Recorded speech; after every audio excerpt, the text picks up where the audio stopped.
Good morning! Yan, alocasia. And then, ito, spider plant, dumadami na siya.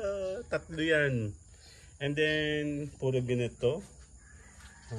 Then, ito na yung jumbo hotdog. Kaya mo ba to? Binubuhay natin to. Actually, tatlong araw na siyang ganyan. Healthy pa siya. So, may possibly na siya po ay mag-survive. There you go. And itong maselan sa takaw sa tubig. Nakababad siya sa tubig. Ganda, diba? Oh, sana mabuhay siya. Actually, tatlong araw na siya ganyan. Medyo tuwan-tuwa siya siguro. Pag binabasa siyang ganito, no? Yep. And then, yung dalawang aso, nangangati yung isa. Tapa, tumingin tayo sa likod kasi inaayos ko na itong likod. Kung meron akong jambong yun, hindi ko alam ang tawag dun eh. Gumawa rin ako ng tower. Ito naman, ilang araw na siya dito, mag-isang linggo na. Hindi ko alam kung mabubuhay siya. Kasi inaayos ko lahat yung aking ano, ito yung, this is, ito, mag-isang linggo na. Isang linggo na yan. Money tree, bagong money tree. Actually, nabuhay ko na yung iba pang bagong money tree.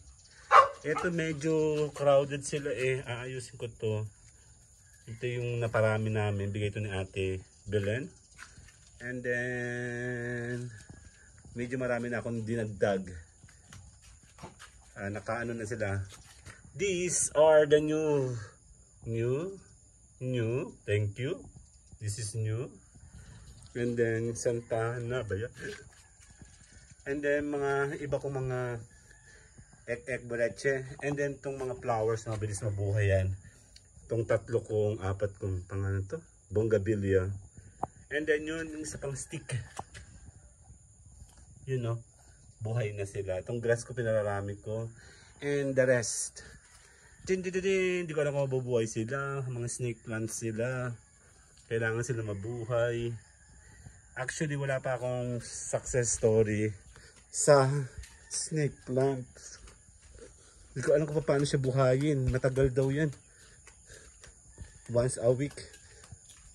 And sa labas, hinayos ko naman yung labas namin. Maayos na siya.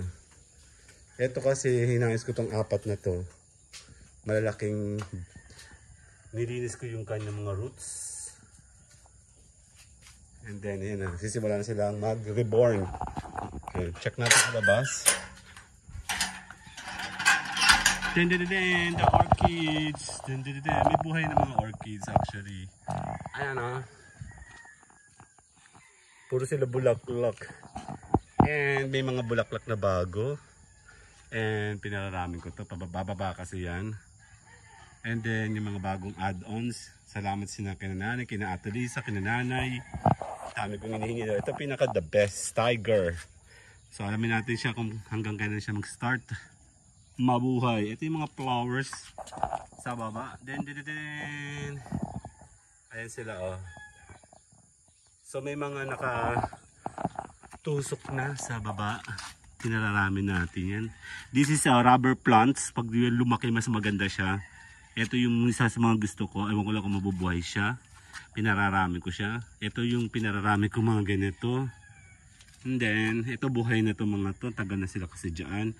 This one also is buhay na. And, this is my favorite. Hindi ko alam tawag dyan eh.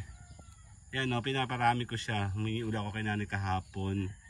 Pero ito ay matagal na sa akin. Buhay na. This also, buhay na. Yan. These are rubber plants. Bamboo. Ito yung isa kong snake plants. Ito yung napapalupalupot. Hindi ko alam ang tawag dyan. And then may mga buhay na ito. Oh. Dalawa kasi ito. Kailangan ko siya i-separate. And here, ito malakas din ito sa tubig. Naglagay ako dito sa side. Ito yung pangalan na ito. Oliva. Hindi siya mabuhay-buhay pa kasi galing siya sa maliit na pot. And in the rest of the side, meron siya dito. No? Nag-trim tayo ng konti. Then meron din po ako nilagay doon sa kabilang side. Ito yung money tree, mga bago. Oh, buhay na. Pero lang pala siya alagaan. So, yan muna. So far. Ayan oh, bagong dilig sila. May mga tubig-tubig pa oh. Tuwan-tuwa sila. Kailangan ko na ito itrim. Nababa na siya. Yan, kailangan siyang mataas. Hindi siya pwedeng mababa. Dahil sa gabal siya. Inaayos ko sila, diba? Ito yung para siyang, tawag doon? Cauliflower. Diba? Ano pa ba? Parang bago. Iyan, itong pinaka-highlights ang lahat sa orchids. Ito po ay maya nabubuo, nagkakaroon. Ayan o. Bago. And then bago. Bubuka ang bulaklak. Sasayaw ang reyna. Ang dami-daming bulaklak. Ito medyo binubuhay natin to. Ang dami nito nung una kong hiningi. And konti lang sila natira na matibay. Hindi ko alam kung paano siya buhayin pero finally buhayin ito kasi almost 1 month na ito dito. Iyan. So, iyan nga. Babalik tayo sa LS mamaya. Pinagpapawisan ako. Iyan. Mag-aantay na tayo ngayon ng paglaki ng mga to, diba?